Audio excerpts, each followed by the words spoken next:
नमस्कार, हमारे इस खास मुलाकात में आप सभी का बहुत स्वागत है। आपके साथ मैं हूं नलिनी पांडे और यूपी में उपचुनाव होने वाले हैं और जिस शख्स के उपचुनाव में पहले से ही सबसे ज़्यादा चर्चा हो रही है, जो लखनऊ से लेकर दिल्ली तक सुर्खियों में हैं, वो है निषाद पार्टी के अध्यक्ष और यूपी सरकार में मंत्री संजय निषाद जी। संजय जी, बहुत बहुत स्वागत है आपका। बहुत बहुत बधाई आपको और आपके चैनल को, आपकी टीम को और श्रोताओं को। चलिए सवालों के सिलसिले की शुरुआत करते हैं। संजय जी, बीजेपी के साथ सीट शेयरिंग को लेकर क्या फॉर्मूला तय हुआ है, और अगर हुआ है तो जेपी नड्डा से क्या आपकी मुलाकात हुई है? देखिए, मैं तो अपने को सौभाग्यशाली हूँ कि हमें हमारा समाज एक अगुआ के रूप में political God father of fisherman की उपाधि दिया। हमारे ऊपर भरोसा किया कि आप एक सिपाही के रूप में मोदी तक, अमित शाह तक और जो है माननीय जेपी नड्डा राष्ट्रीय अध्यक्ष, एक बड़ी पार्टी जिसको देश में सरकार हो, राज्यों में सरकार हो और सरकार समस्याओं का समाधान करती है, सरकार सुख देती है और लोगों को समृद्धि देती है और सम्मान देती है। इसलिए मैं उनके कामयाबी में बधाई दूंगा। सीट शेयरिंग की बात की आपने कि हमारा समाज अब तक राजनीति का शिकार था, अब हिस्सेदार है और हिस्सेदार जब हो गया तो धीरे धीरे सीट में भी हिस्सेदार है और सीट के लिए नहीं, उनको जीत के लिए आए हैं और जीत का फार्मूला मैंने कल माननीय राष्ट्रीय अध्यक्ष जेपी नड्डा से दे दिया कि यह सामाजिक समीकरण है। हम 2017 में आपके पास आए थे और 2019 में आए थे। 2022 में मैंने आपकी 15 सीटों में से 11 हारी हुई सीट लिया था जहाँ कभी भारतीय जनता पार्टी नहीं जीतती थी, तो मैं 9 सीटें जीत के दिया और 2 सीटें ऐसी थी, 4 सीटें जिसमें हम 2-3 हज़ार वोट से आ रहे हैं। ये सीटें भी हम लोग समाज के कार्यकर्ता तब वोट देते हैं जब आप उनको सीट देते थे, तो कार्यकर्ता सम्मान के लिए आता, उनको न वेतन चाहिए न कुछ चाहिए। तो इनके लिए सबसे बड़ा तो इनका एक सामाजिक मुद्दा है आरक्षण का, जिसको माननीय योगी जी को धन्यवाद दूंगा। योगी जी जब सांसद थे तब वो आवाज़ उठाते थे सदन में, और तब उसके बाद मैं तो 2013 में निषाद राज के किले का आया, कभी त्रेता में, कभी मर्यादा पुरुषोत्तम भगवान राम के आसपास का निषाद राज था, उन्होंने गले लगाया था और उन्होंने सजा देकर रावण राज। इस युग में आपने निषाद राज के वंशज के बेटे डॉक्टर संजय को अगर मोदी जी होगी आपने गले लगाया है। इनकी समस्या है कि मुगलों अंग्रेजों से लड़े उजड़े हैं और इनकी जो सामाजिक मुद्दा है कि जब संविधान बन गया तो संविधान में गजट पास हुआ 10 अगस्त 1950 को, लेदरमैन, वाशरमैन, फिशरमैन या मजवार गांव, तुरैया, खरवार, बंदार, करोड़, कोली, 7 गाँवों से ये अनुसूचित जाति की सूची में है और ये अनुसूचित है, मतलब नीचे सूचित में सूचित किया जाएगा कि आप निचले पावदान से कैसे विकास की धारा में आओगे।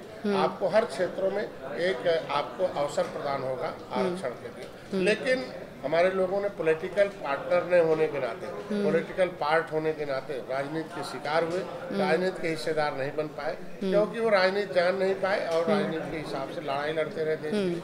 उत्तर प्रदेश में गजट पास हो गया जिसमें ये उपजातियों को पिछड़ी जात में डाल दिया। अच्छा। ये न पिछड़ी में न अनुसूचित में। तो इनका एक सामाजिक मुद्दा है। रात में मैंने उनसे कहा कि भारतीय जनता पार्टी के साथ निषाद पार्टी इसीलिए आई थी कि इनके सामाजिक मुद्दे हल हो जाए, जिसके वजह से न होने के नाते केंद्र राज्य में आपकी सरकार है तो समाज मेरा बड़ा आक्रोशित में है।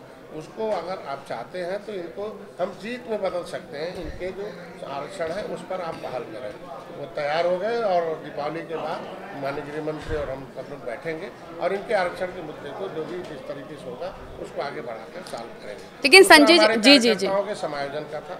फिर मैंने उनसे कह दिया आप बड़ी पार्टी हैं, मैंने उन्हें सीट दे दिया, उनको प्रत्याशी दे दिया और जीत के सारे समीकरण दे दिया कि मझवा में हम 70-80 हज़ार सीट पर हैं, हम कटहरी में 40,000 हैं, हम उसी तरीके से फूलपुर में हैं, हम जो है और जगहों पर कुंदरकी में, इस तरह की 5-6 सीटें जहाँ निषाद बहुत अधिक है उनके, जब वो निषाद का पार्टी के कार्यकर्ता तब जब जोश से वोट डलवाते जब उनको सीट मिलती। तो ऐसे में मैंने उनको अभिभावक के रूप में जब उन्होंने कहा कि नहीं आपका सामाजिक मुद्दे हल करें तो मैंने अभिभावक तब भी माना था, अब भी माना। मैंने कहा अभिभावक आप हैं, आप इसे देकर उचित जो फैसला हो कैसे जीत सकते हैं आप ये देखवा लीजिए। और मैंने देख लिया, आज सुबह प्रत्याशी भी उन लोगों से मिले थे। अब वो उनके ऊपर है कैसे जीतते हैं। तो भाजपा लड़ती है, निषाद पार्टी लड़ती है, हमारे प्रत्याशी लड़ेंगे, उनके प्रत्याशी लड़ेंगे, क्योंकि वो बड़ी पार्टी बड़ा फैसला, जो भी वो फैसला लेते हैं मैं उनके साथ हूँ। वो मैंने रात में उनको बता दिया। संजय जी, लेकिन बताइए जा रहा है कि आप 2 सीटों की डिमांड कर रहे थे, मंझवा और कटेरी, लेकिन क्या बात नहीं बन पाई क्या? देखिए, हम मांगना तो पड़ेगा, हम हक तो नहीं मांगेंगे बड़े भाई से छोटा भाई।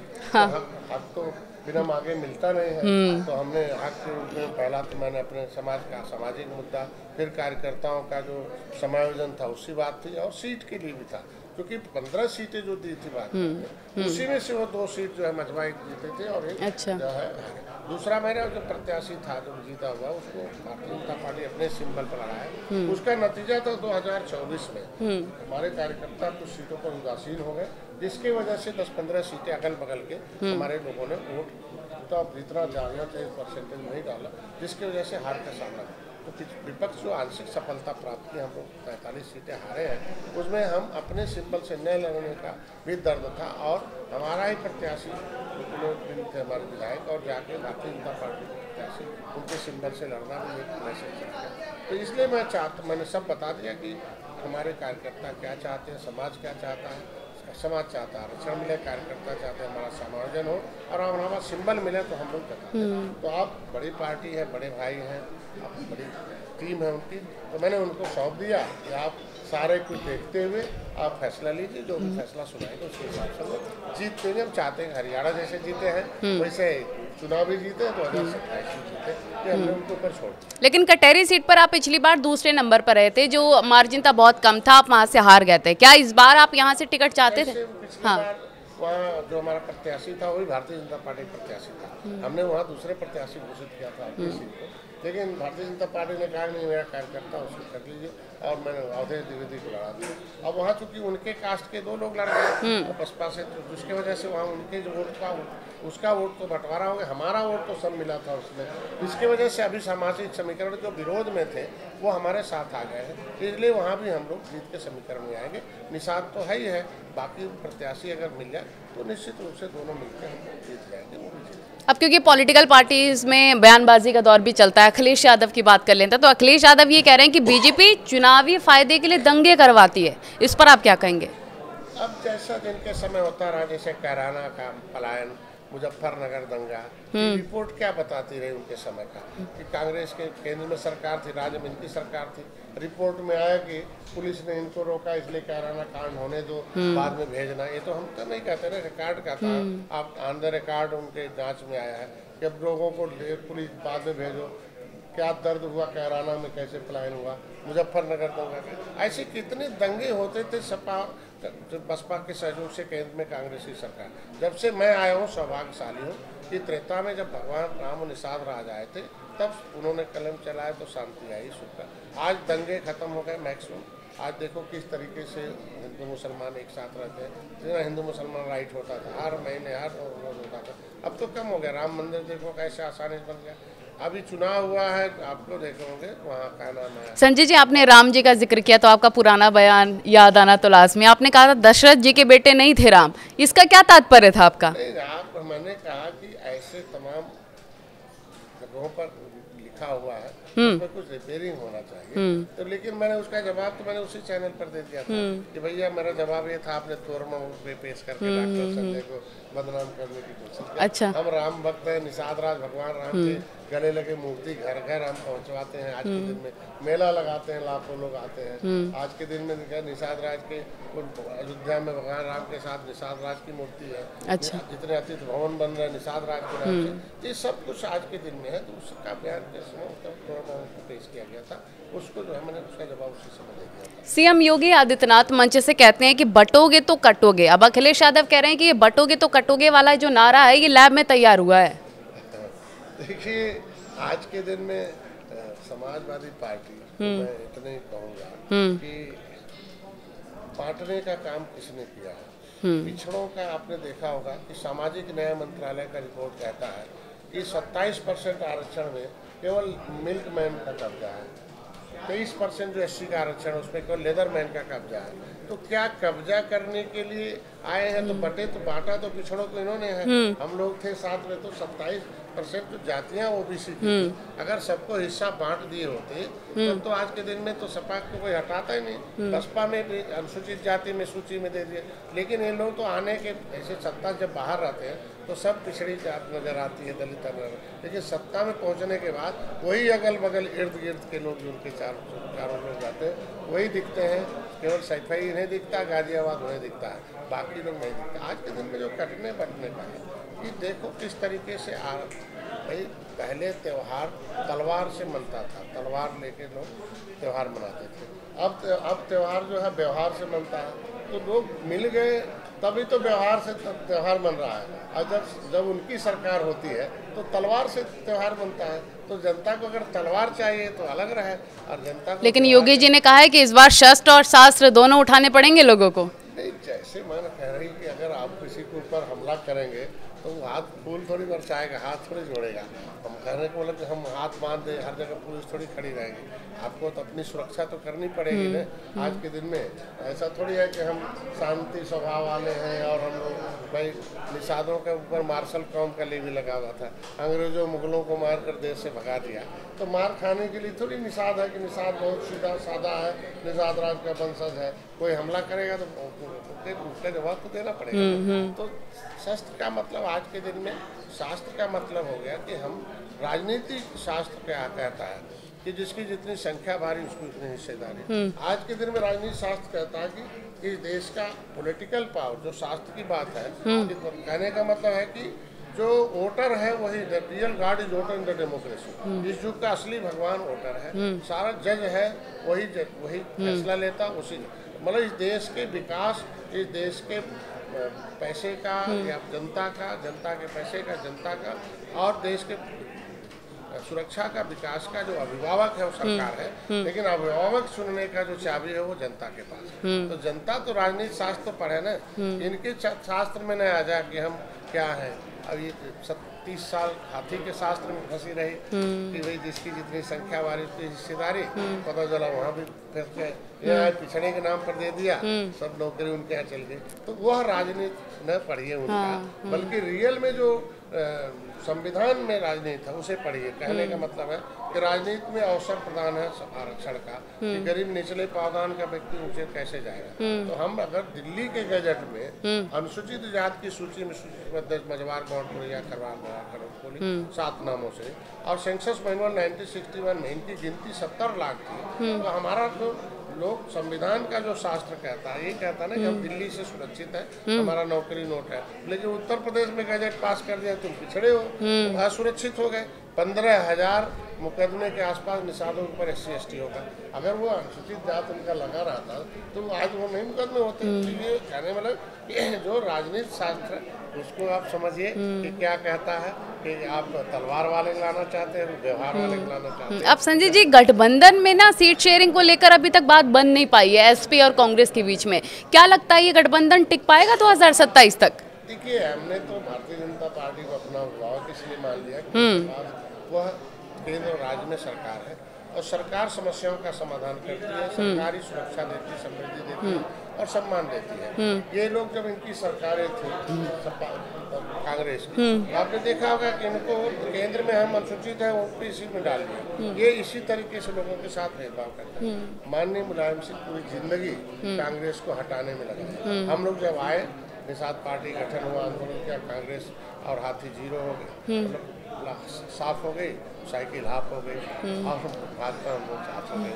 आप देखे होंगे कि हाथी साफ हो गई, साइकिल हाफ हो गई, साइकिल और पंजा साफ हो गई और हाथी और पंजा साफ हो गए, साइकिल हाफ हो गई। अच्छा कहने का मतलब था कि 100 सीट दिया था ना सपा ने कांग्रेस को 2017। आपने देखा होगा कि अब मुलायम सिंह की जो खेती हरी भरी है, समाजवादी पार्टी कितना खिलाती है कांग्रेस को। अच्छा, तो उनके ऊपर है भाई, जिसको उनके जो गुरु थे, जो संस्थापक थे मुलायम सिंह को कांग्रेस को हटाने में पूरी शक्ति लगाए।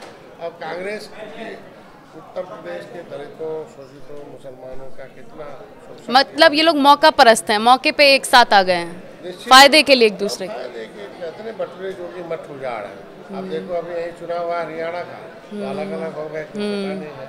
यही जो है देख लो मध्य प्रदेश का चुनाव हुआ, लेकिन उत्तर प्रदेश में क्यों एक हो जाते हैं? क्योंकि उत्तर प्रदेश में अगर सपा की सरकार आएगी तो जो 27% आरक्षण है वो एक विशेष वर्ग को मिलेगा, मतलब एक मिल्कमैन को। और अगर बसपा भी इस तरह की आती है तो वो एक लेदरमैन के लिए। बाकी मैन कहाँ चले गए? फिशरमैन कहाँ चले गए? फुसला के कि झुआ भर वोट को पौआ पिला कर वोट लेते रहे। अब झुआ भर वोट पार्टी बना लिया है, अब कह दिया हम पौआ नहीं पिएंगे, अब हमारी पार्टी है और हमारी पार्टी सत्ता में जाएगी, उनको नहीं पाएंगे। तो इसलिए इन लोगों का मौका प्रस्त गठबंधन है। आज के दिन में गठबंधन दलों का जो सम्मान है वो भारतीय जनता पार्टी करती है और हमको उम्मीद है। चलिए अब थोड़ा सा आगे बढ़ते हैं और अभी हाल ही की घटना की बात करते हैं। बहराइच हिंसा के लिए आप किसको जिम्मेदार मानते हैं? क्या वहाँ से सरकार या प्रशासन से कोई चूक हुई, कोई गलती हुई है, आप मानते हैं? नहीं, ऐसा नहीं मानते। बहराइच एक संवेदनशील इलाका है, वहाँ एक सामाजिक व्यवस्था, एक ऐसा सामाजिक समीकरण है कि वहाँ कभी भाजपा जीती नहीं थी। वहाँ नगर पंचायत में वहाँ प्रभारी मंत्री था और सबके बीच में सामंजस्य स्थापित किया और हमने ऐतिहासिक जीत कर दी नगर पंचायत का। वो हमारे विधायक भी हैं। आज के दिन में वहाँ कुछ ऐसे ही संवेदन, मैंने पहले बताया ना कि वहाँ ये उन्मादी लोग, कुछ लोग हैं जिनको संरक्षण, जब विपक्ष के लोग आतंक, जो बदमाश होगा या जो उसके ऊपर अपराध होगा, अपराधी के ऊपर अगर कोई कार्रवाई होती है, अपराधी के ऊपर कोई एक्शन लेती है, उनके इनकाउंटर होते हैं, तो अगर विपक्ष बयान देगा तो इसका मतलब आप संरक्षण दे रहे हैं। और जब ऐसे लोग संरक्षण पा जाते हैं तो निश्चित रूप से कुछ न कुछ घटनाएं घटाते हैं। तो इसमें सरकार के हम नहीं जानते कि है, हमको लगता है कि हम लोग समय पर रहते कार्रवाई हुई, नहीं तो ये लोग तो पूरे प्रदेश में आग लगाते। आप देख लो किस तरीके से वीडियोज आए हैं।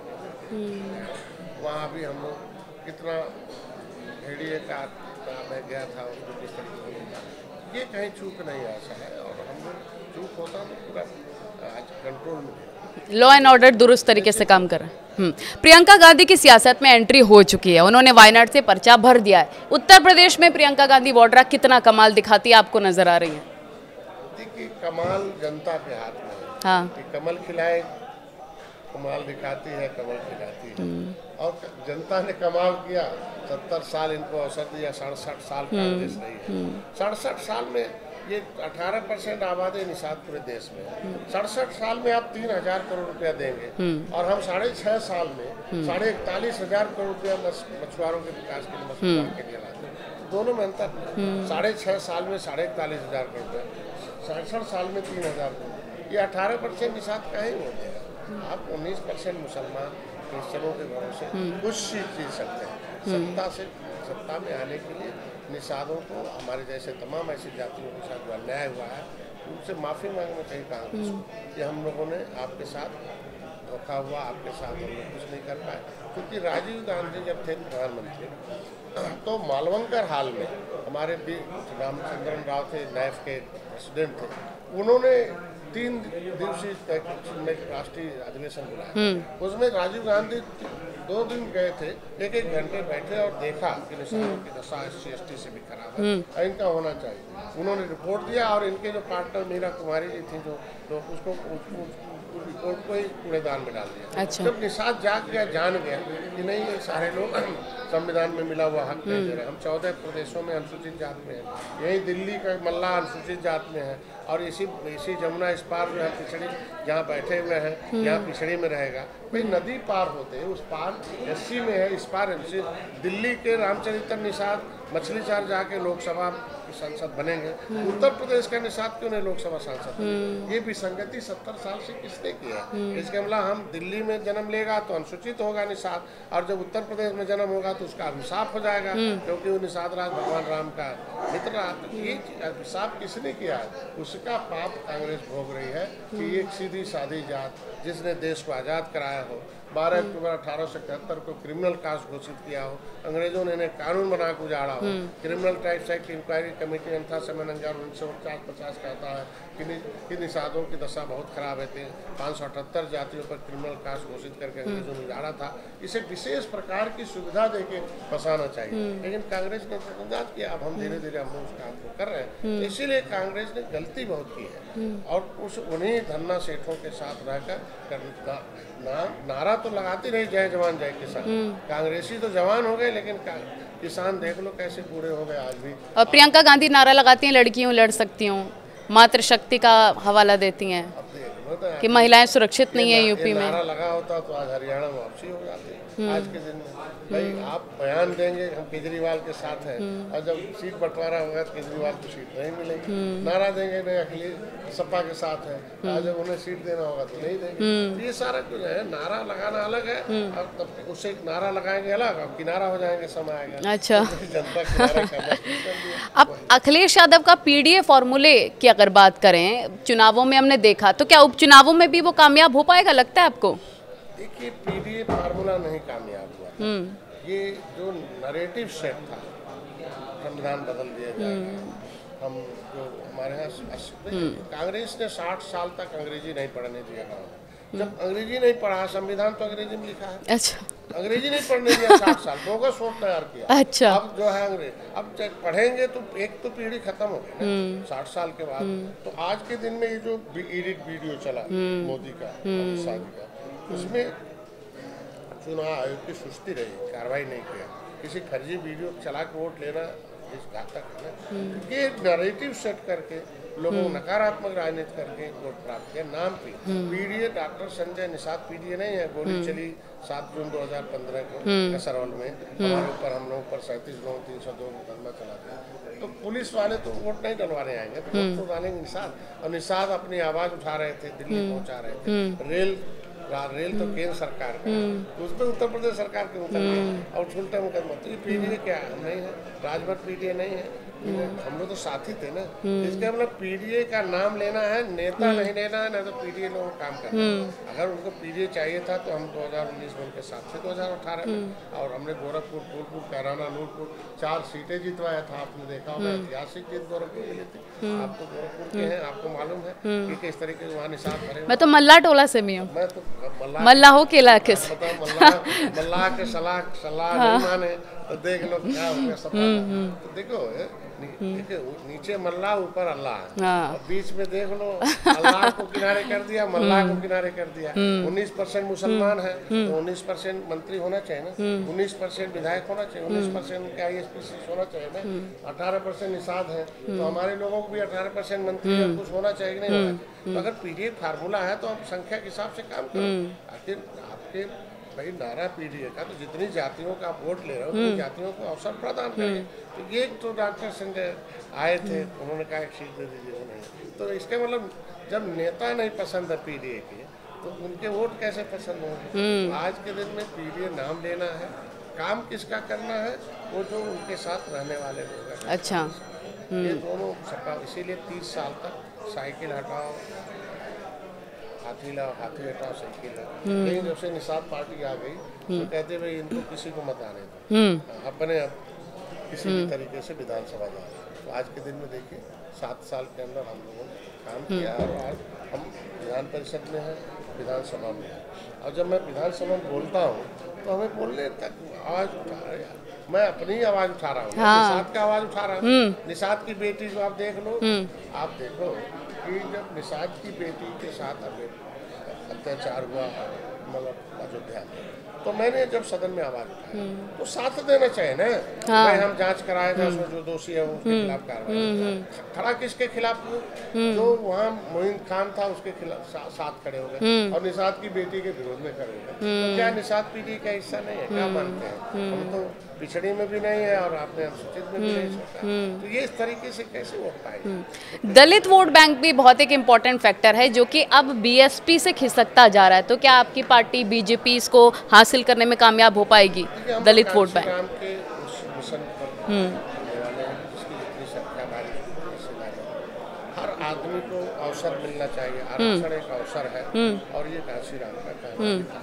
और अम्बेडकर ने जो किताबें लिखी उसमें मछुआरे जो है तय है, और वो भी उनके सूची में, इसलिए हम 14 राज्यों में अनुसूचित जात में हैं, केंद्र की सूची में अनुसूचित है, पिछड़े की सूची में पिछड़े में। तो हमारे कहने का मतलब जो दलित है, दलितों का जो हिस्सा नहीं जब मिलेगा किसी के साथ रहने से, तो वो केवल वोट बैंक करके क्यों रहे? धीरे धीरे से अब हम लोग सबको, आपने देखा होगा कि हमने अब जब 15 सीट मिली है, तो अभी इस बार अनुसूचित सीट मिली होती तो मैं अनुसूचित लड़ा था। अभी और जो जातियाँ ऐसी हैं जो उपेक्षित हैं, वो निश्चित रूप से तलाश रहे, वो हम लोगों के साथ संपर्क में, वो धीरे धीरे हम लोग साथ आ रहे हैं। हम लोग बिना भेदभाव के दलितों का भी, अल्पसंख्यकों का भी, पिछड़ों का, सबका भी काम हमारी सरकार कर रही है, इसलिए सारी जातियाँ हम लोग साथ हैं। अभी शिवपाल यादव का ताज़ा बयान आया है, हालांकि धमकाने वाला बयान ये बताया जा रहा है। वो कह रहे हैं कि अधिकारियों का नाम लाल पेन से लिख लो, हमारी सरकार आएगी तो सबका हिसाब किताब होगा। इस पर क्या कहेंगे आप?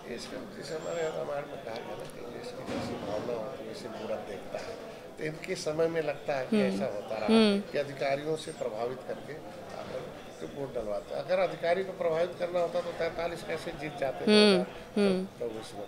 आज के दिन में अधिकारी को प्रभावित करना होता तो हम और कैसे। आज के दिन में देखिए, चुनाव आयोग एक स्वायत्त संगठन है और वो सबको सम्मान करना चाहिए चुनाव आयोग।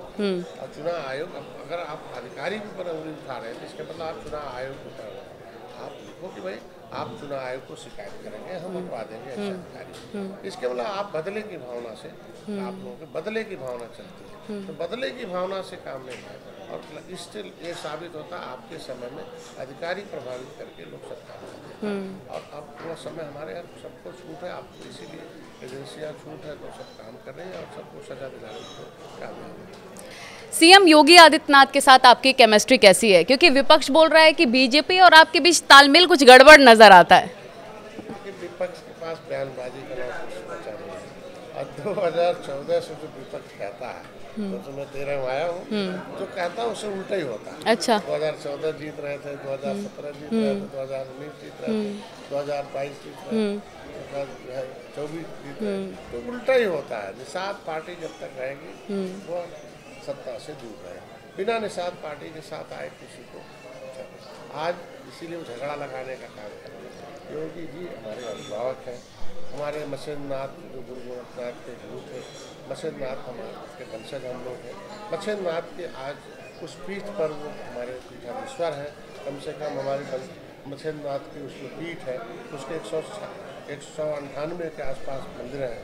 कम से कम वो हमारे वंश का जो पीठ है उसको सुरक्षित रखें। आपके साथ उनकी केमिस्ट्री कैसी है? जैसे अभिभावक है, राजनीतिक रूप से दर्शक है, हमारा उनसे बातचीत होती है आपकी? रहते हैं, जो कहते हैं जैसे उन्होंने विभाग के बारे में बताते हैं, उसी हिसाब से कहते जो काम वो सौंपते हैं। अक्सर जो मैं कहता हूँ भी होता है, तो दोनों आदमी अगर मेरी बात में जो उनसे निवेदन करता हूँ तुरंत उसको बोल देते अधिकारी से। अच्छा, आखिरी बार कब बात हुई थी आपकी सीएम योगी से? अभी तो 4 दिन पहले बैठ के आए थे, उस दिन सभी चुनावी जो बैठक हुई तो उस पर उससे 2 दिन पहले भी मिले थे उनसे।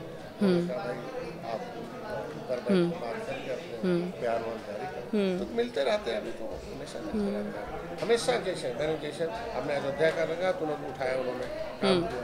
एक ऐसी लाश थी गोंडा में, वो 15 दिन से हमें इंतजार कर, मैं तुरंत कहा, तुरंत उस पर कार्रवाई की। तो धीरे धीरे ऐसा नहीं है, हमने चिट्ठी लिख कहा कि हमारा मुद्दा आप उठाते रहे संसद में, ये सब ये हमारे अनुसूचित जात का है। तो जैसे उन चिट्ठी लिखा उन्होंने आरजीआई को लिख दिया, आरजीआई ने लिख दिया कि नहीं, तो आरजीआई ने सामाजिक न्याय मंत्रालय मार्गदर्शन मांगा था माननीय योगी जी ने कि हमें बताओ क्या करना। और लेकिन देखो अधिकारी क्या करते हैं, इनकी आत्मा में पिछली सरकार की आत्मा है, वो जो है क्या कर दिया कि उत्तर प्रदेश में भेज देता तो हमारा काम हो जाता। उन्होंने सामाजिक न्याय मंत्रालय में भेज दिया आरजीआई ने कि आप उसमें निर्णय।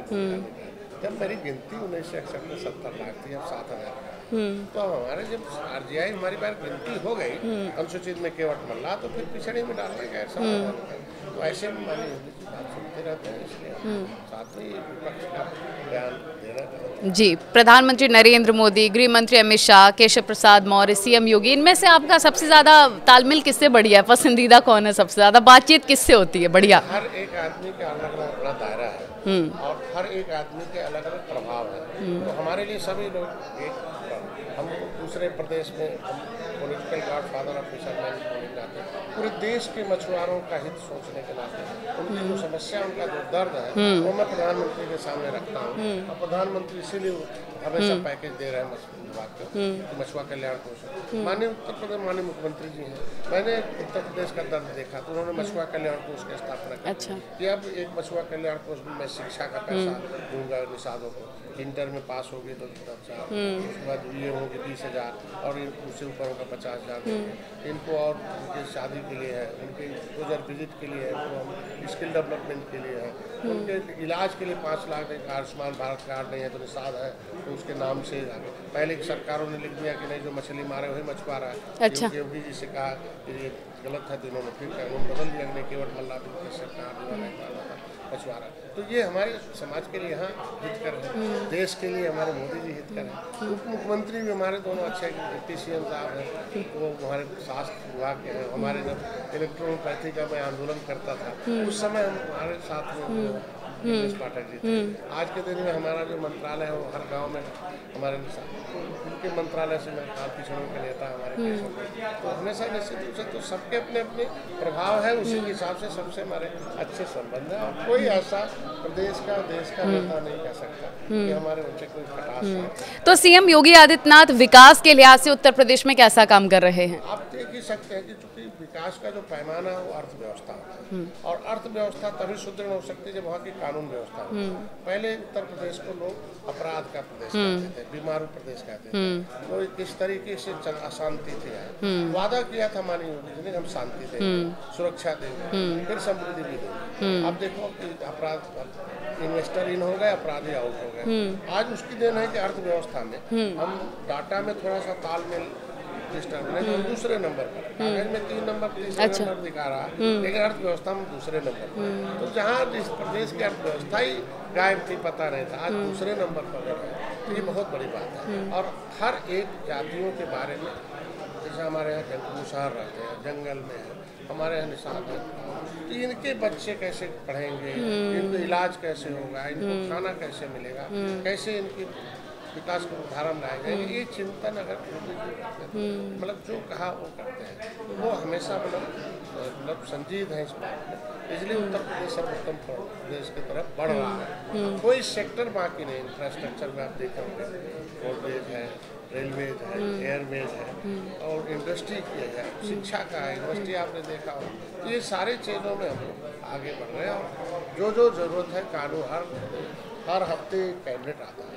जो कानून जनता के हित में नहीं है बदल रहा, जो कानून विकास में गड़बड़ा बदल, जो नियम विकास के लिए गति दे सकता उसे ला, जो समाज की सुरक्षा दे सकता उस कानून, सबको सम्मान दे सकता उसको कानून। ये चीज़ें अक्सर हमको लगता है कैबिनेट में। तो इस बार उपचुनावों का मुद्दा क्या होने वाला है आपका? देखिए, उपचुनावों में एक तो हम देश के लिए शांति, दूसरा हम जो विकास के लिए हम लड़कियों के लड़कों के लिए जो हम जो हमारे लोग आए थे कोरोना में वापस, उनके लिए हम जो मैपिंग किया कि किस काम के लिए बाहर कमाने गए थे, वो काम हमने वहीं दे दिया लोग, और वो अपना समृद्धि कर रहे हैं। तो विकास जो माने रखेगा ये बहुत होता है इस क्षेत्र में बहुत।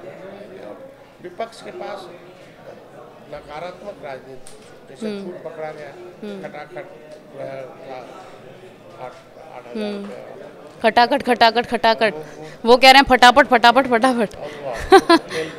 दूसरा जो संविधान में मिला हुआ, कहना संविधान खत्म हो जाएगा, और संविधान कौन खत्म कर, जब वो वीडियो हमने चलाया। अच्छा। प्रधानमंत्री भाषण दे रहे थे कि कांग्रेस के प्रधानमंत्री ने जो सभी राज्य सरकार के मुख्यमंत्रियों को पत्र लिखा था कि हम आरक्षण के पक्षधर नहीं है, नौकरियों में तक तो हमें उसके खिलाफ, तो आगे पीछे काट दिया। प्रधानमंत्री पंडित जवाहरलाल नेहरू एडिट कर रहे थे, अब उसको कर दिया, अब सबको पता चल गया। तो ऐसे में जो नकारात्मक वोट लेने का एक ही बार काट के हारी चल, गलत नैरेटिव सेट किया, अब वो काम खत्म हो गया, जनता सब जान चुकी है। अच्छा, ये संजय जी आरोप लग रहे हैं, विपक्षी आरोप लगा रहा है कि यूपी में फर्जी एनकाउंटर हो रहे हैं, जाति धर्म देखकर एनकाउंटर किया जा रहा है, फर्जी बता रहे हैं वो इसे। कहते हैं कि जाति देखकर नहीं है, ये उनका आरोप गलत है। आज के दिन में देखे होंगे कोई ऐसी जाति नहीं है इसमें जो है, इसमें जो भी अपराधी की कोई जाति नहीं होती पहले।